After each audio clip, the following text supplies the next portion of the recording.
করছি, আমরা তখন দৌড়ানো শুরু। ঢাকা বিশ্ববিদ্যালয়ের ইতিহাসে ডাকসু সবসময় অন্যায়ের বিরুদ্ধে ঢাল হয়ে দাঁড়িয়েছে, কিন্তু আজ ডাকসুর একজন নির্বাচিত সদস্য সর্বমিত্র চাকমা, যাকে শিক্ষার্থীরা বিপুল ভোটে নির্বাচিত করেছিল, তিনি বাধ্য হয়ে পদত্যাগ করছেন। কিন্তু কেন? সামনে বলা হচ্ছে তিনি বহিরাগতদের কান ধরে উঠবোস করিয়েছেন, আর এই বিষয়টি ভাইরাল হওয়ায় তিনি পদত্যাগ করতে চাইছেন। কিন্তু পেছনের আসল ঘটনা কি শুধুই এটা, নাকি এর পেছনে আছে টিএসসির সেই চাঁদাবাজি সিন্ডিকেট এবং রিভেঞ্জ পলিটিক্সের গভীর এক ষড়যন্ত্র? সর্বমিত্র চাকমা গত 24 ঘন্টা ধরে যে যুদ্ধের মুখোমুখি হয়েছেন তা কোনো সাধারণ ঘটনা নয়। আজকের পর্বে আমরা দেখব কিভাবে একজন ছাত্রনেতা একাই টিএসসির আগুন আর চাঁদাবাজিদের বিরুদ্ধে লড়তে গিয়ে পুরো সিস্টেমের শিকার হচ্ছেন। ঘটনার সূত্রপাত গত 24 জানুয়ারি। টিএসসির একটি ফুড কার্টে ছাত্রদলের কিছু নেতা চাঁদা দাবি করে।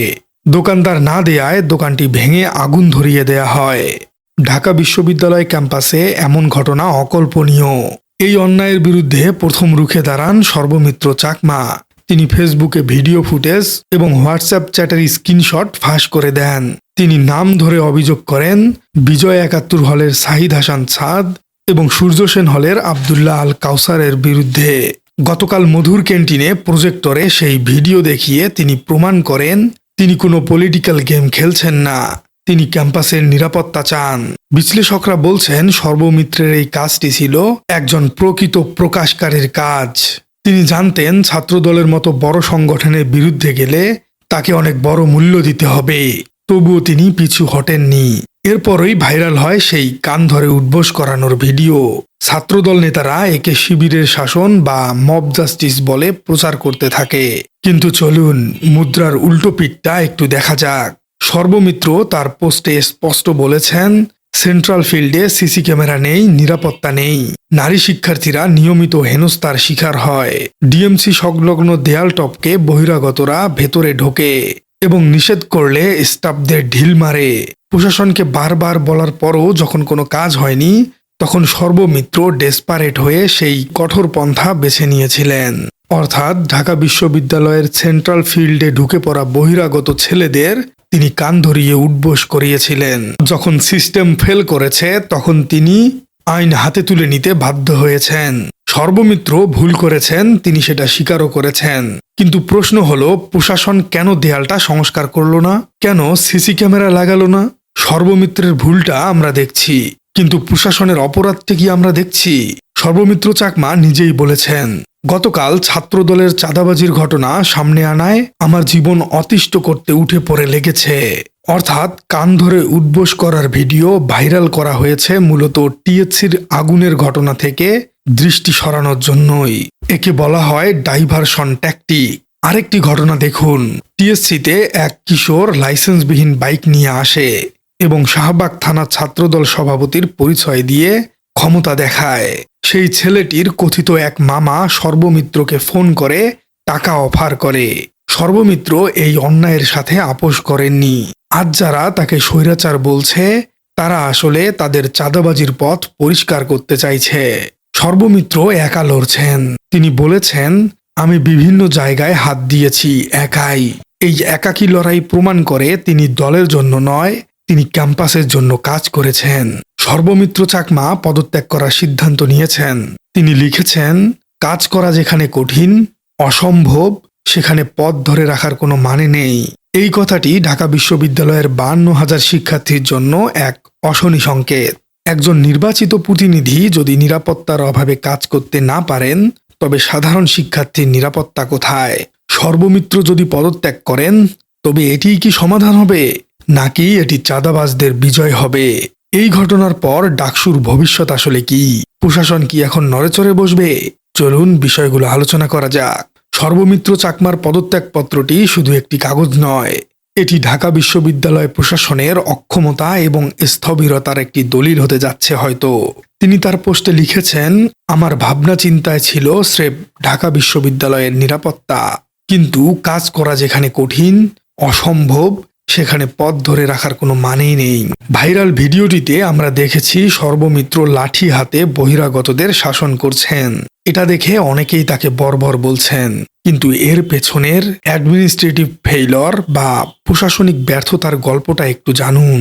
সর্বমিত্র তার স্ট্যাটাসে পরিষ্কার জানিয়েছেন, প্রথমত ডিএমসি সংলগ্ন একটি দেয়াল, বহিরাগতরা এই দেয়াল টপকে ভিতরে ঢুকে সর্বমিত্র দেয়াল সংস্কারের ফাইল জমা দিয়েছিলেন, কিন্তু প্রশাসন সেই ফাইল ফেরত পাঠিয়েছে।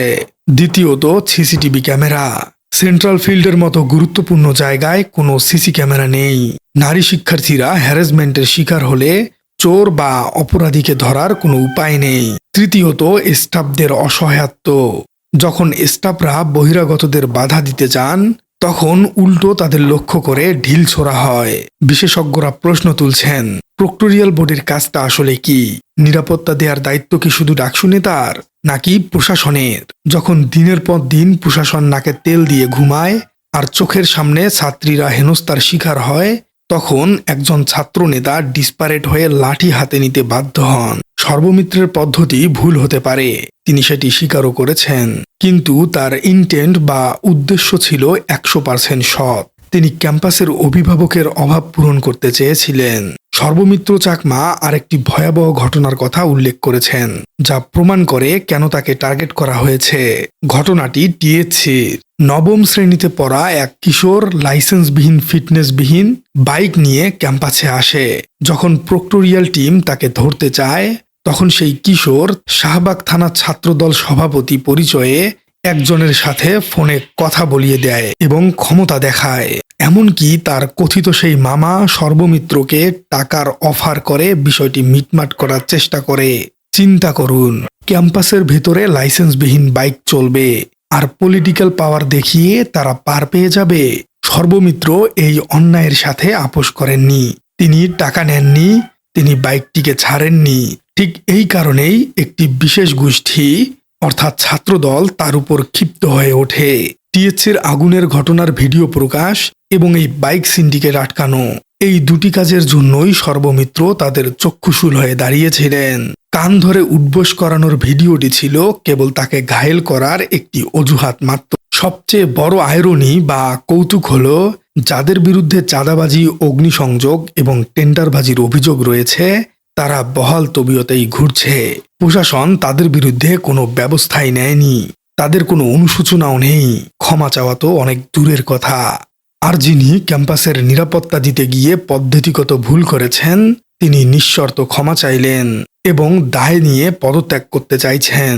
সর্বমিত্র চাকমা লিখেছেন, আইন তো আইনই, এ দায়িত্ব পালন করতে গিয়ে আইনের ঊর্ধ্বে যেতে হয়েছে, যা আমার ব্যক্তিগত জীবন বিষিয়ে তুলেছে। এই পদত্যাগ প্রমাণ করে সর্বমিত্রের মোরাল স্ট্যান্ডার্ড বা নৈতিক মানদণ্ড তার সমালোচকদের চেয়ে অনেক উপরে। তিনি ভুল স্বীকার করার সৎ সাহস রাখেন, কিন্তু যারা দোকান পুরালো তারা কি পদত্যাগ করবে? তারা কি ক্ষমা চাইবে? সম্ভবত না। এটাই আজকের ছাত্র রাজনীতির নির্মম বাস্তবতা। সর্বমিত্র চাকমার পদত্যাগ হয়তো তার ব্যক্তিগত জীবনের স্বস্তি ফিরিয়ে দিবে, কিন্তু ঢাকা বিশ্ববিদ্যালয় কি নিরাপদ হলো? বহিরাগতরা এখন জানলো তাদের শাসন করার কেউ নেই। চাঁদাবাজরা জানলো তাদের বিরুদ্ধে ভিডিও প্রকাশ করলে উল্টো প্রতিবাদকারীকেই সরে যেতে হয়। সর্বমিত্রের বিদায় আসলে সাধারণ শিক্ষার্থীদের পরাজয়। একজন ভালো কাজের লোক সিস্টেমের কাছে হেরে যাচ্ছেন। প্রশাসন যদি এখনই সেন্ট্রাল ফিল্ডে সিসি ক্যামেরা না লাগায় এবং দেয়াল সংস্কার না করে, তবে বুঝবেন তারাও এই সিন্ডিকেট টিকিয়ে রাখতে চায়। ইতিহাস মনে রাখবে, একজন ছাত্রনেতা লাঠি হাতে নিয়েছিলেন আর এজন্য তাকে ভিলেন বানানো হয়েছিল। কিন্তু কেন তাকে লাঠি হাতে নিতে হয়েছিল সেই প্রশ্ন কেউ করেনি। প্রিয় দর্শক, আপনার কি মনে হয় সর্বমিত্র যদি পদত্যাগ করে এটি কি আসলেই তার সঠিক সিদ্ধান্ত হবে, নাকি তার লড়াই চালিয়ে যাওয়া উচিত? কমেন্টে জানিয়ে দিন আপনার সুচিন্তিত মতামত। আর আপনার রাজনীতি চ্যানেলে নতুন হয়ে থাকলে চ্যানেলটি সাবস্ক্রাইব করার অনুরোধ থাকলো। দেখা হচ্ছে পরবর্তী কোনো ভিডিওতে।